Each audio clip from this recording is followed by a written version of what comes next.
Как една хлебарка уби PlayStation 5. Останете до края на видеото, защото и ние не го бяхме гледали този филм. Айде!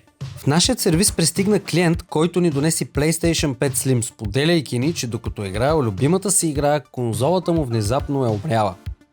Още с отварянето вътре гледката беше покъртителна. Крака, пипала и други части от насекоми бяха разпилени по целия вътрешен корпус.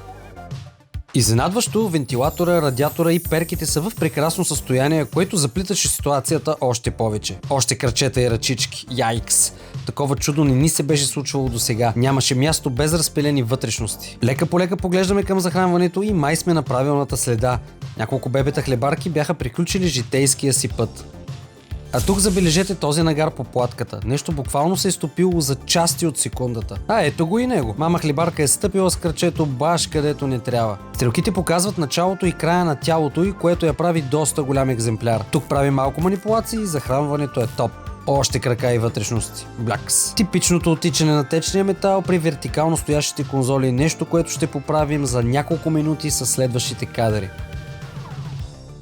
Продължаваме да чистим вътрешности. Боже, навсякъде са. Представете ли си как се е пръснала хлебарката?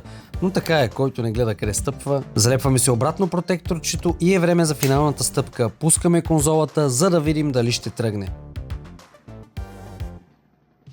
О, ес! Имаме картина, имаме и работеща конзола. И така, скъпи приятели, ремонтът е завършен успешно. Ако и вашата конзола, компютърно устройство, лаптоп, настолна машина имат нужда от ремонт, профилактика, диагностика или сервизиране, може да ни потърсите. Работим с икон за цялата страна, а в Пловдив се намираме на улица Братя Бъкстон 10 в Кючук, Париж, PC Tech България ЕОД. Бъдете здрави, виждаме се отново в следващия клип. Чао!